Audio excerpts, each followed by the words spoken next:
So we started talking about homotopies between maps, and homotopies between paths. So let me quickly review the definition of a homotopy.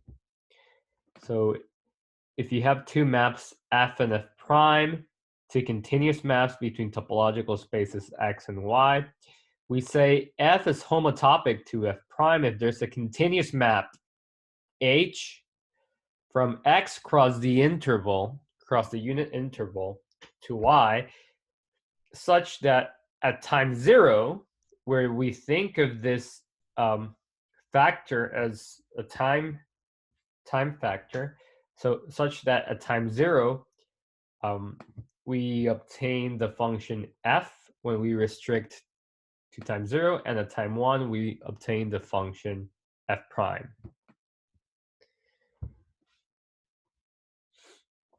That's equivalent to saying that H induces a continuous map from the unit interval to the space of continuous functions from X to Y, which starts at F and ends at Y, right? It's a path inside this space of functions from F to F prime.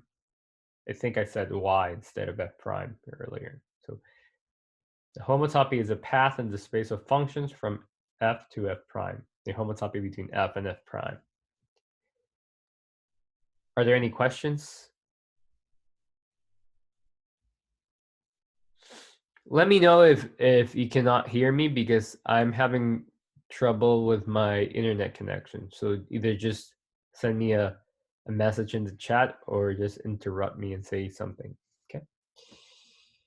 Okay, so that's the definition of a homotopy between two continuous maps of topological spaces. And then we have a definition for the a homotopy between paths that start and end at the same point, right? There's the same definition, but now we require a homotopy for every time t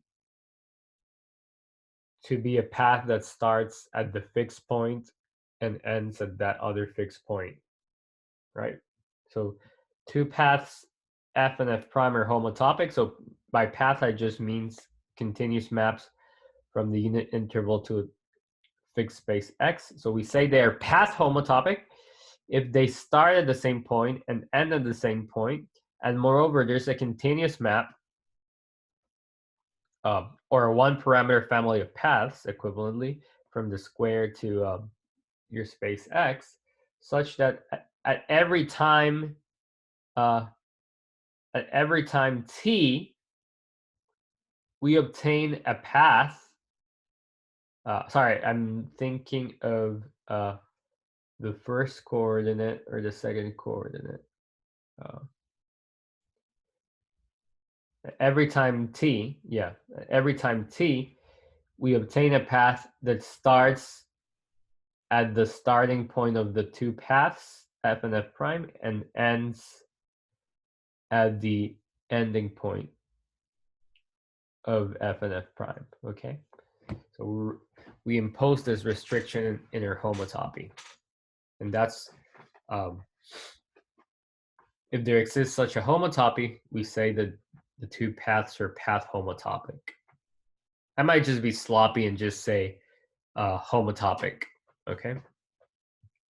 But if I'm talking about paths, I'm always thinking that my homotopy will have this condition, that it starts and then at the same and at those fixed points. Any questions? Does that make sense?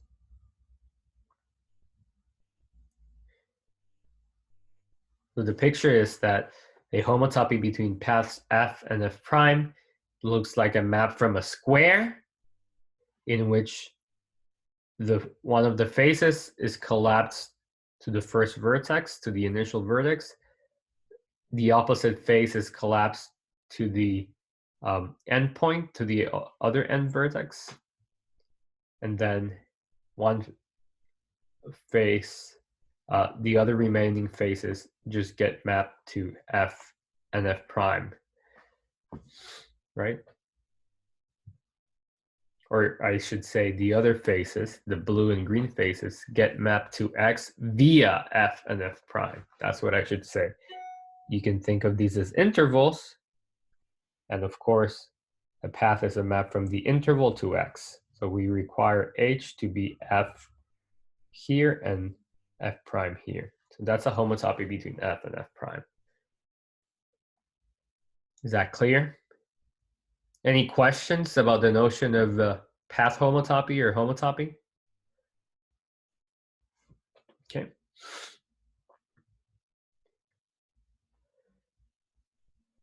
Yep, then we said that any two paths in the plane are path homotopic, right? You have this straight line homotopy given by this formula. And the same holds for Euclidean space, right? Namely, the picture is that if you have two paths in Euclidean space, let's say F and G, then you can look at F at time t, let's say here, and you can look at G at time t, suppose it's there, and you always have a straight line joining those, right? And all of these straight lines will give you a homotopy, right? Joining F at time t and G at time t. And this is a formula for the homotopy, right? This works for Rn, right? However, if you remove a point from Rn, or from the plane in this picture, you run into trouble, right? You might have two paths as the ones shown in this picture. One path like that, and the other path going around like that. And now, from the picture, it's clear that there's no homotopy between those two, right? Because now there's an obstruction here, there's a hole. So you cannot have a continuous family, continuous one parameter family of paths interpolating those two paths, right? Is it clear when I use the word one parameter family?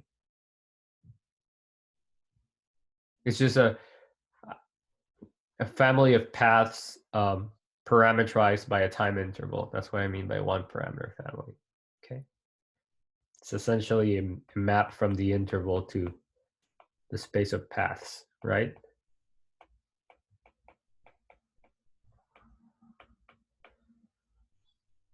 Okay. Then I think we argued that both the homotopy and path homotopy relations are equivalence relations, right? Namely, I'm just going to say this for paths because that's how we're going to use this today. So a path is homotopic to itself. If a path F is homotopic to a path F prime, and then F prime is homotopic to F, right? And we have transitivity, right? If F is homotopic to F prime and F prime is homotopic to F prime prime, then F is homotopic to F prime prime. Clear?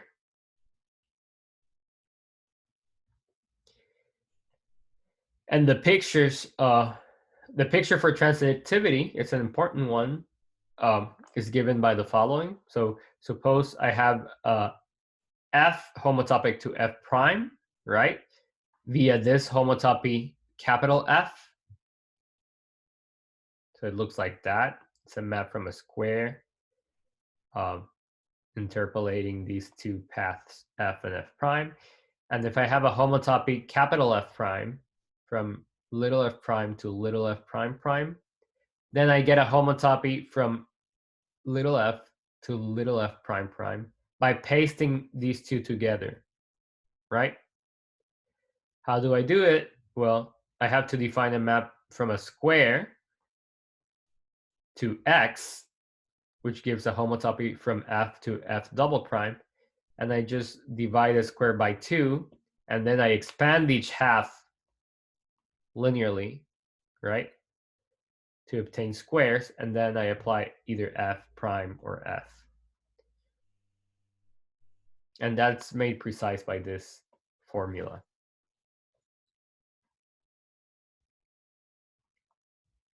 Does that make sense?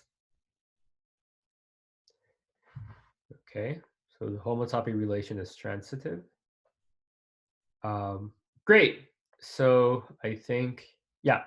So now I think you've seen this already, or a version of this in the midterm.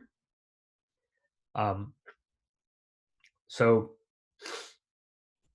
given a path in x from x0 to x1, let's say, starting at x0, ending at point x1, and giving another path g that starts at x1, the ending point of f, and ends at another point x2, then we can define the multiplication, what we called, or the product of paths f and g, and that's a new path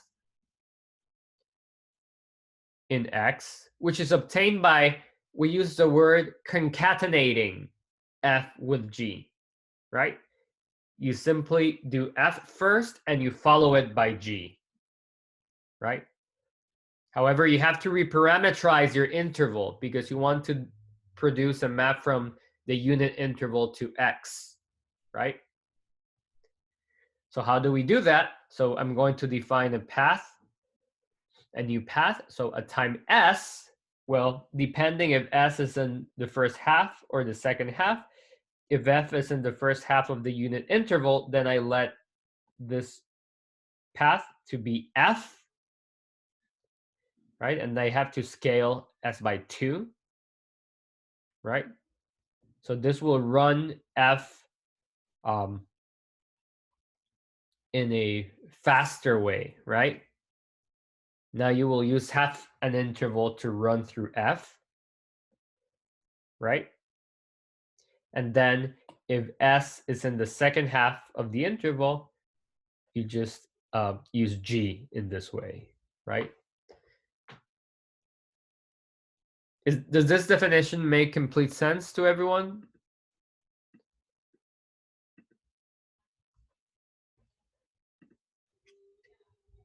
That's the product of paths f and g, right? Not all paths can be multiplied in this way because they might not have the endpoint of one might not agree with the starting point of the other. But when this condition is satisfied, then we can define this operation, right? Or this new path. This isn't really like composing though, correct? What do you mean? Like, I guess like when I think of composition of maps, I like you have to, Yeah. you still have to pick up where you started, but like where you finished F is like not exactly the domain where G is starting. Correct. This is not at all composition. Yeah. Right. I have F and G are maps with the same domain and same range, right? I cannot compose maps with the same domain and same range. I am concatenating paths. That's why I use this different word. This, like some people might say composing paths, but that might lead to confusion, right? So concatenating is, I think, a better word. It's just you put one next to the other, right? Yeah, you're like linking them, right? Did you hear what I said or not about concatenating paths? Yeah. Okay, good. Yeah, just let me know if I have problems at all. Yeah. So, but you could define this for any two functions if you just chose like which one of these two use s at 1/2, and it just wouldn't be continuous at all, or by It would. necessarily, right? Have a I don't jump. think it would be well defined. We'd have because- to make a choice at one half. Right, There are exactly. the two options. So, it, if you have two arbitrary paths, then how would you define it at one half? Of course, you have to make a choice, of course. Yeah, but that would not lead to a continuous map, right? From the interval to your space X. And so I guess another way to think of this is just instead of formally requiring, instead of stating the requirement as these things have the endpoints that match, you could just say if this thing is well defined, then it's their product, because those two would be equivalent, right? Yeah, I This is guess. only well defined if we have those conditions, Yeah. and vice versa. Yeah.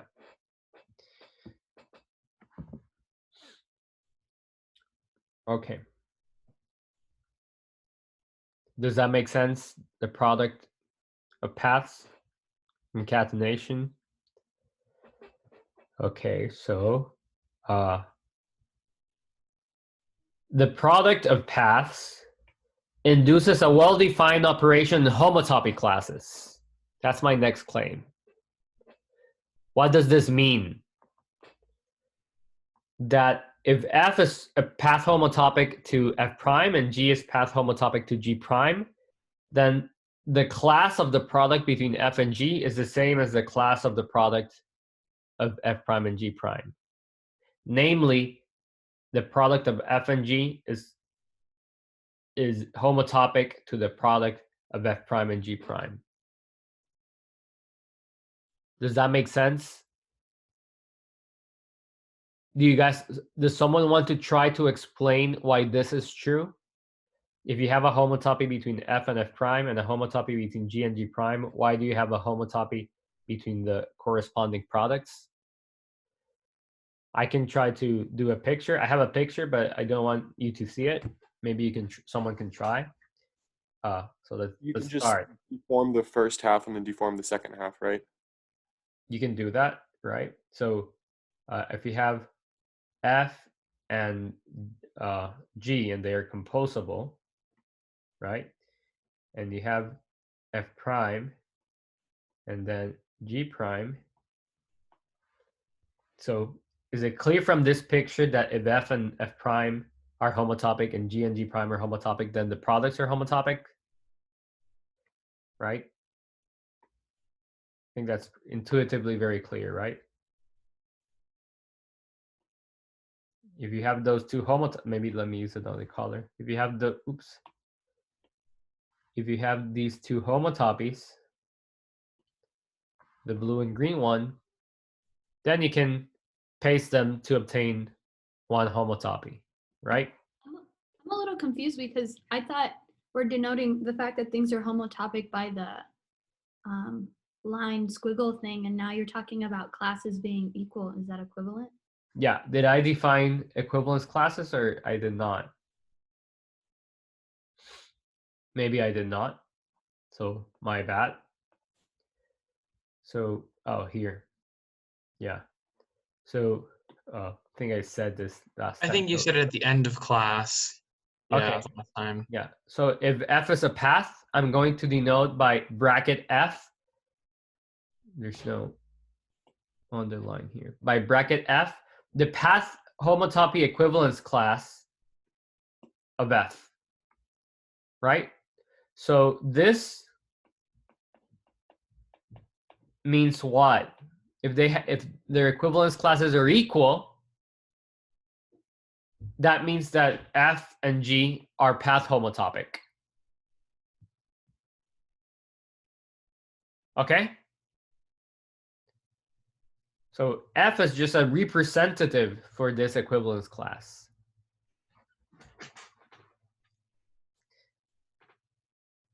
Okay, so yeah. Let me go again. Here, right? So if F prime, so I could have written this as in this way as well, right?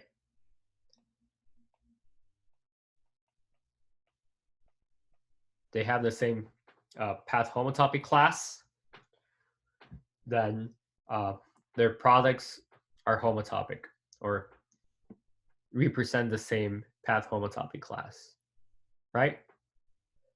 So let me make this picture a little bit more precise.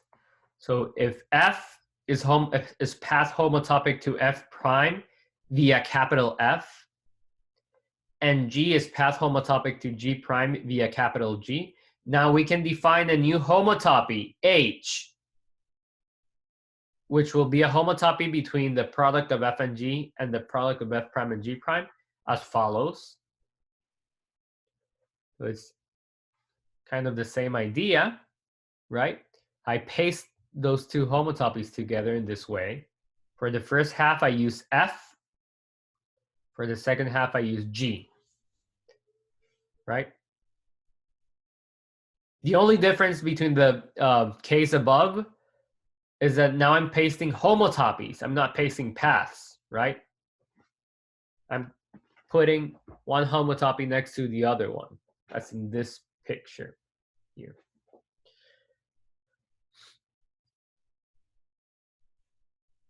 Right? For example, you can check that when the second coordinate is 0 on H, what do you get? You get F2S of 0, but this is exactly since F is a homotopy from F to F prime, at time 0, F gives you F, and at time 0, G gives you little g, right? So that means that at time 0, I exactly have the product of F and G.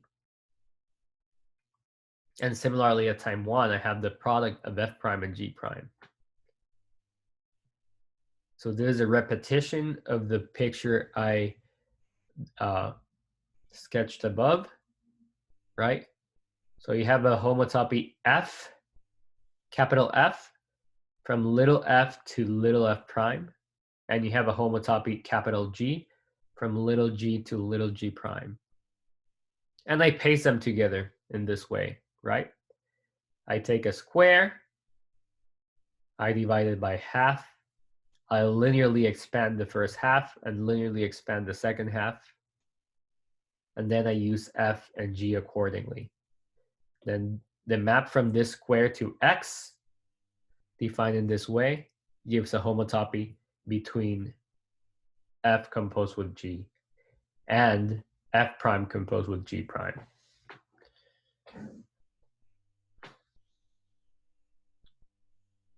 Is that clear?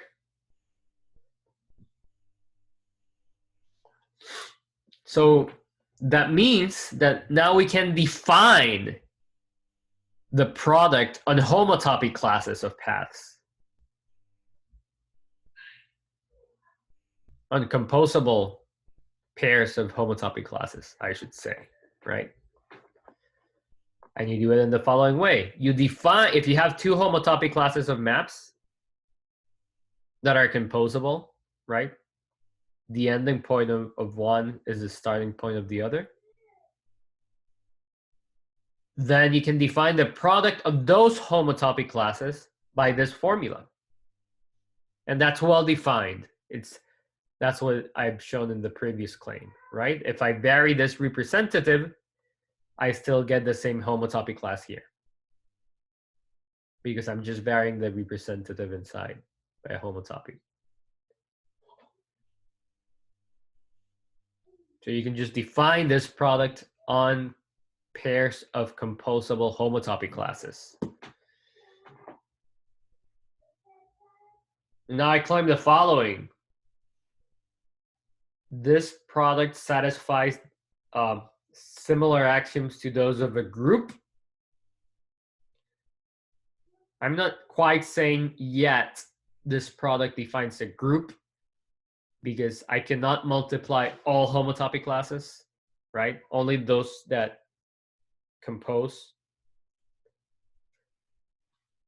So it's not quite a group yet, but we'll make it a group by looking at loops instead of paths. If we fix a point and we look at loops, then any two paths can be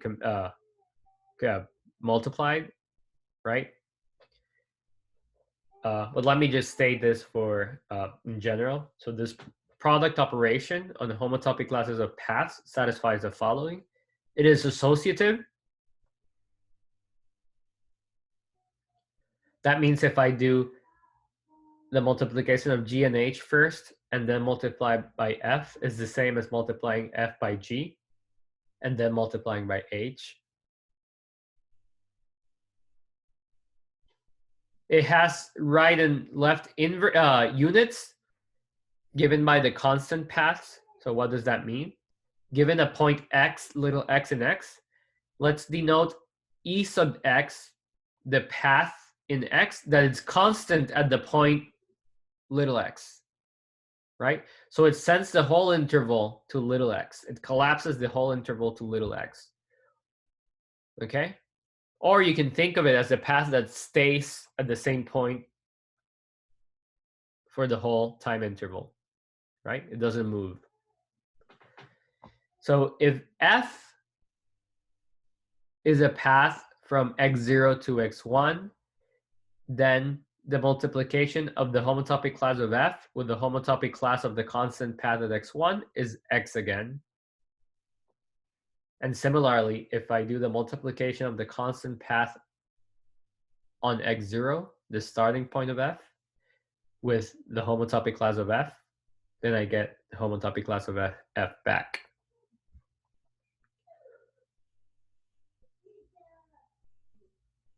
So these constant paths, the homotopy class of the constant paths behave as units.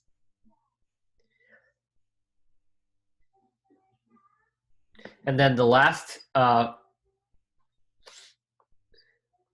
this last property is that every path has an inverse. Okay, so what does that mean? Well, sorry. Yep. Can I ask? So, but then EX1 and EX naught, they're not properly identities because they are different. Yeah. Yeah.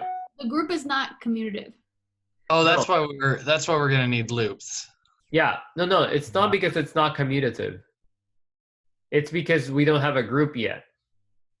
Well, I mean, he's asking why the identity on the right isn't equal to the left. That's what I thought Michael was asking. Oh. Yeah, I mean, but identities are always unique in a group, right? But I get what you're saying. Right. Yeah. But that's true. It's also highly non-commutative, right? But even then, these points are different, right? So it's not like I'm multiplying by the same thing on the left and on the right. They're even different things. So yeah, so we don't have a group yet. This is not a identity in the way you've seen it before. So actually, you can pack, before I say that, let me just say one more thing. So you have inverses for every path or for every homotopy class. What does that mean? So given the path f from x0 to x1, you can consider this path over line of f from x1 to x0, right? Which is defined by this formula. Over line of f at s is f of 1 minus s. So what this has the effect of reversing the path. And then the product of the homotopy class of f with the homotopy class of over line of f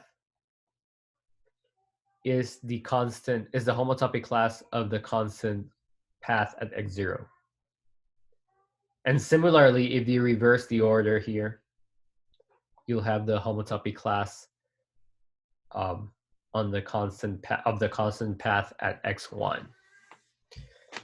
So let me just say a few words before I prove this. First of all, as I have been repeating, we don't have a group, right, yet.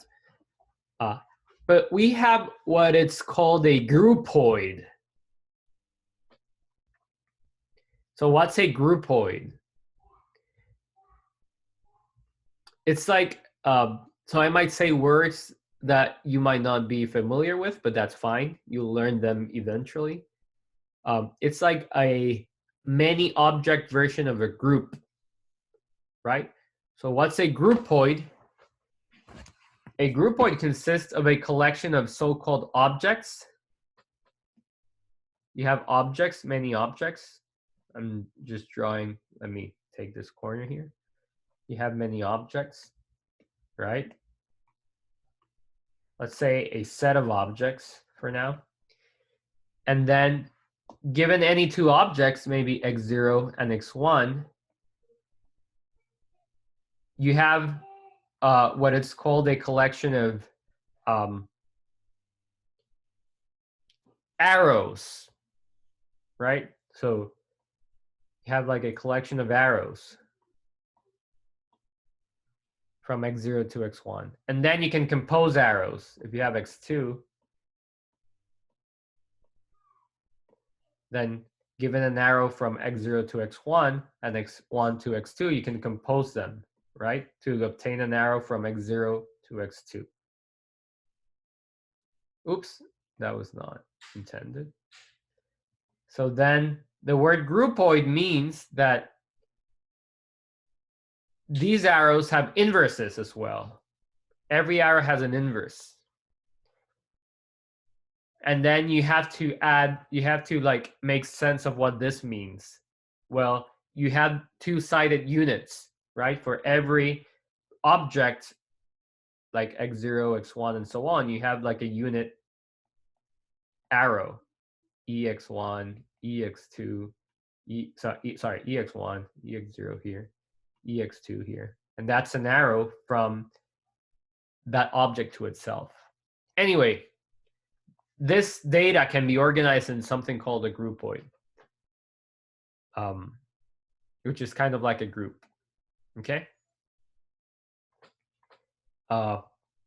But again, if you only consider loops, if you fix a point and you only look at homotopy classes of loops, then you get an honest group with these axioms.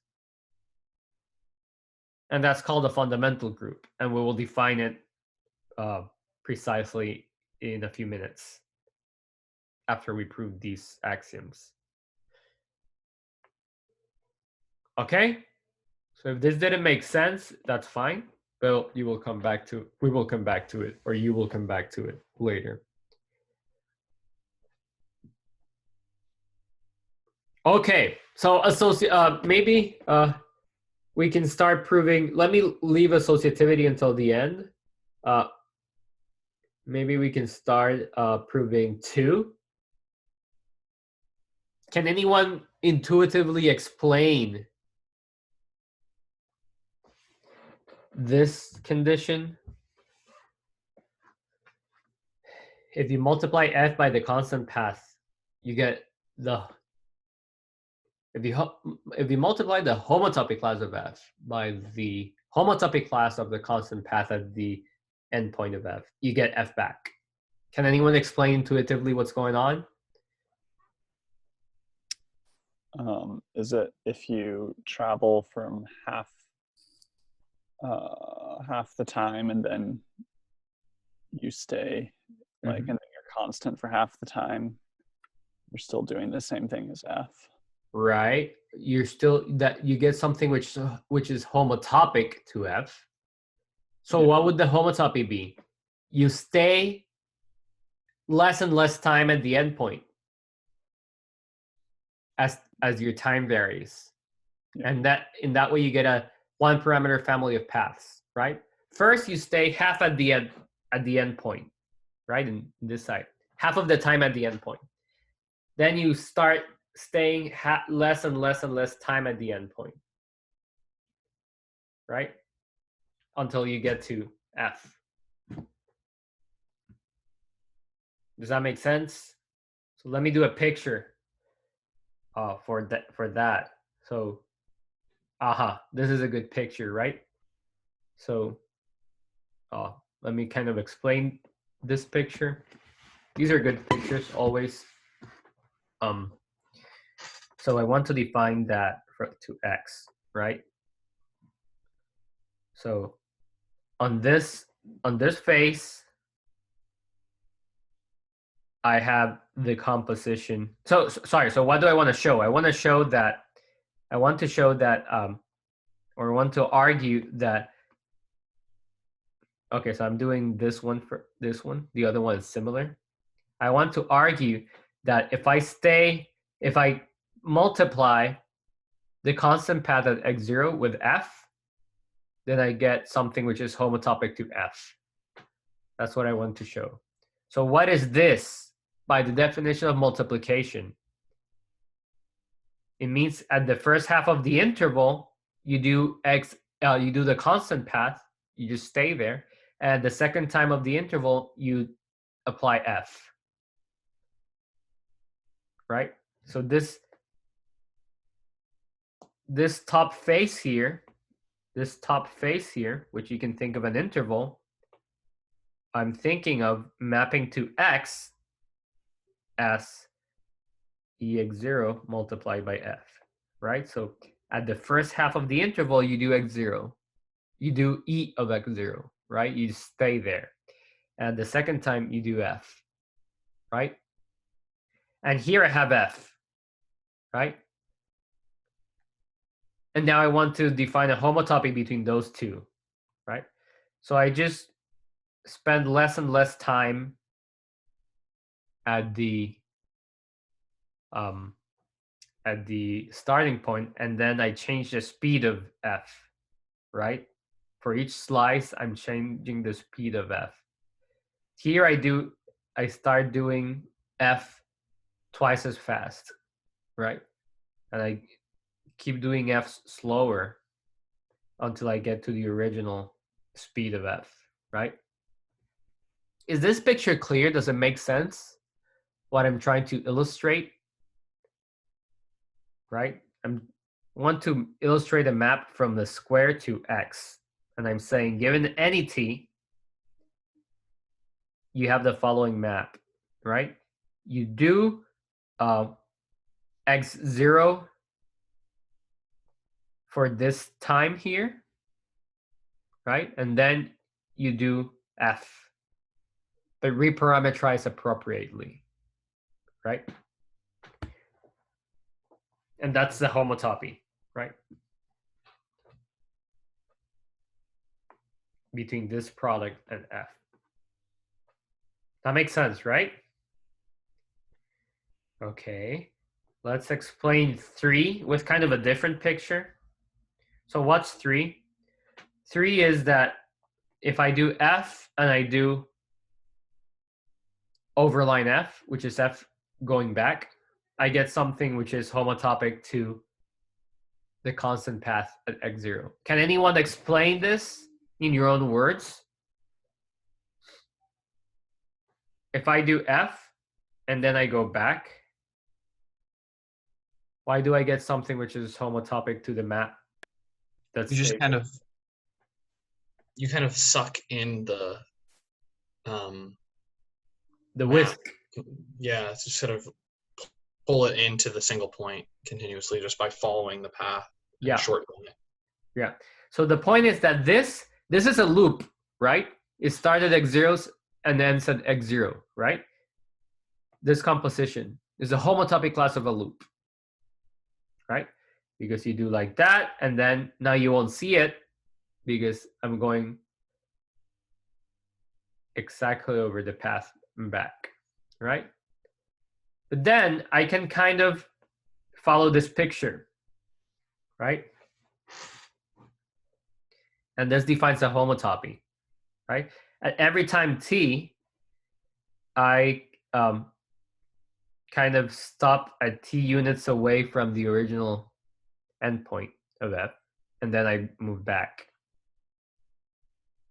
And then I keep doing that shorter and shorter, right? And then I stay here. So this loop, there's a loop even if you don't see it, right? I'm thinking of this as a loop, as running the red path and then going back. So this loop is homotopic to the constant loop.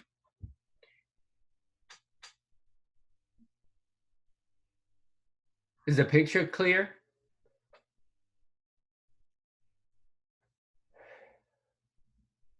And similarly, if you do the other direction, you get something homotopic to the constant path at the endpoint of f.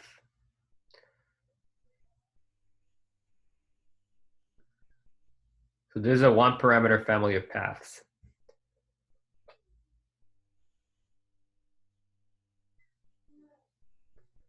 Okay, good. So how about associativity? What do we have to show? What's a claim that we have to show in order to establish this equality? What's equivalent to this equality in terms of homotopies?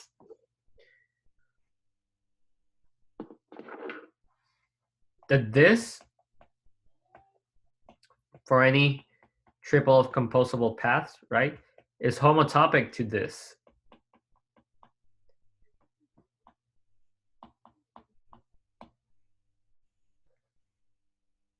That's what I want to prove in order to have equality at homotopic classes, right?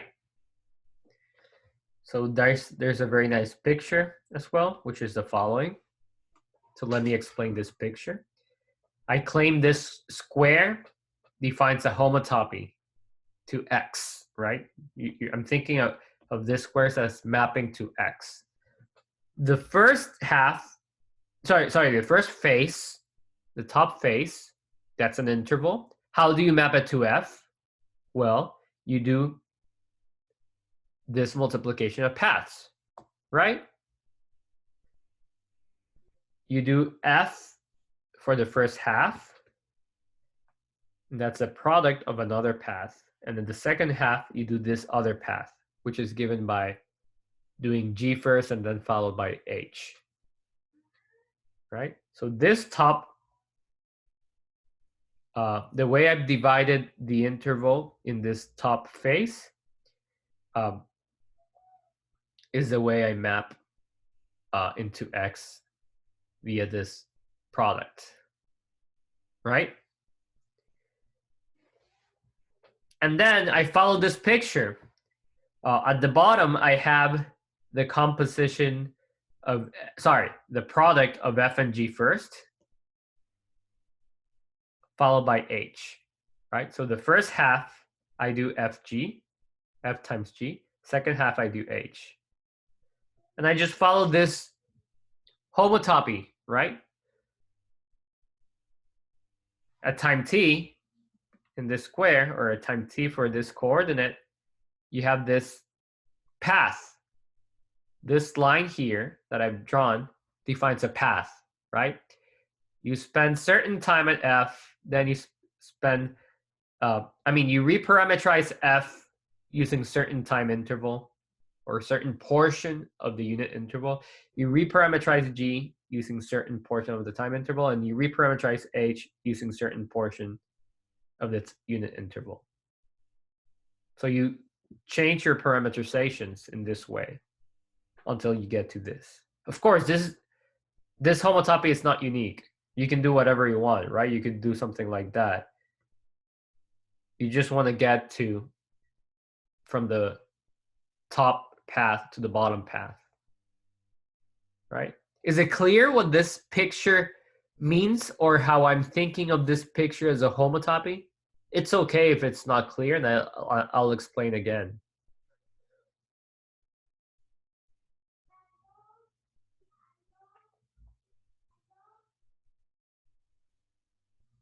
Every slice gives you a path, right? All of these red slices that I'm drawing give you a path in X. So it's kind of like you're shifting where the 1/2 goes. Yeah, exactly. You're changing the speeds of F, G, and H, right? I mean, that's what these are, right? You think about it. They have the same image in X, of course, but the speeds as you run F, G, and H are different by definition of products.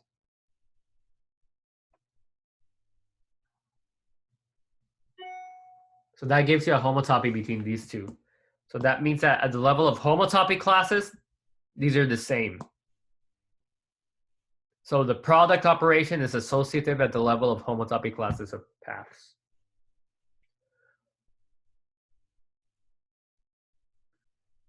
Good? Okay, so now what's a fundamental group, as I promised? So I wrote a quick review about groups. Let me just say that very quick.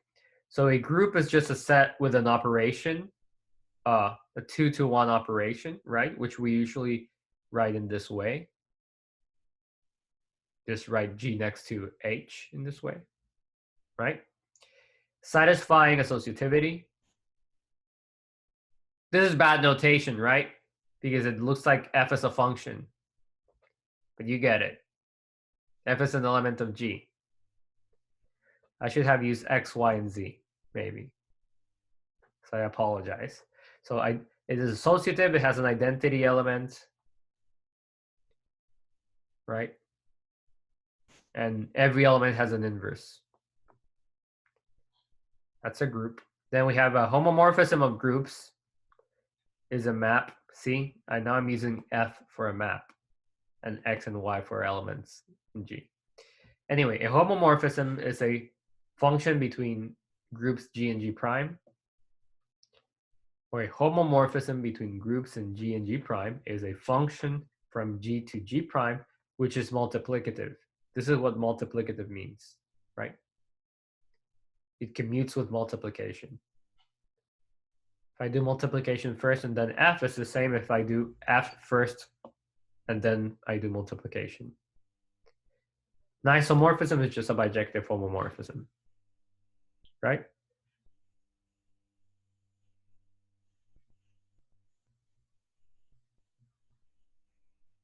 Now, with that 30-second review about group theory, let me just give you a definition of fundamental group, right? So if X is a topological space and X0, little x0 is a fixed point in X, then a path in X that starts and ends at the same point X0 will be called a loop based at X0.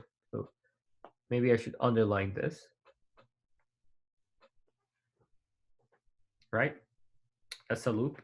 So the set of path homotopy classes of loops based at X0 with the operation star, with the product operation star, forms a group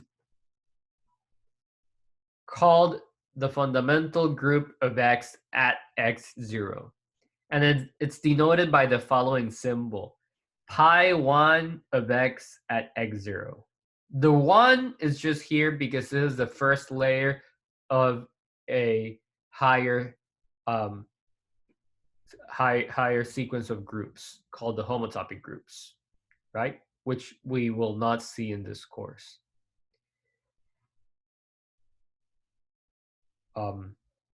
Okay, it has an identity element, which is the constant path at X0, and it has inverses, given by sending a homotopy class of a loop to its loop ran in a reverse manner, right?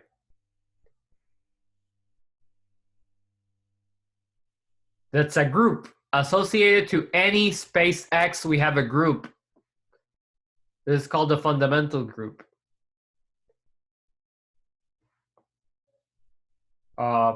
So I should stop now. But then now you can ask if this is how much does this depend on the base point, because I chose a base point, right? So it turns out that if your space is path connected, then any two base points give rise to isomorphic groups. Or more precisely, if you have a path from X0 to some X1, you will get an isomorphism from the fundamental group at X0 and the fundamental group at X1 using the path. You conjugate a loop with that path, right? If you have a loop at x0, what does it mean to conjugate? If you have a loop at x0 and x1 is another point around here, and let's say you have a path like that, so you obtain a path at x1, right? Let's say if this path is oriented that way, you just apply the inverse of the path first, like that. Then do the loop at x0, and then go back using the path. And that gives you a loop at x1, right? You're conjugating with that path from x0 to x1, right? So what I just said is that any path from x0 to x1 gives you first a homomorphism of groups, like that, and then you can show that it's an isomorphism of groups, since the inverse is given by the inverse of the path you chose. But we'll do this more precisely on Wednesday. For now, I want you to digest the definition of the fundamental group. It's a set of homotopy classes of loops with this product operation.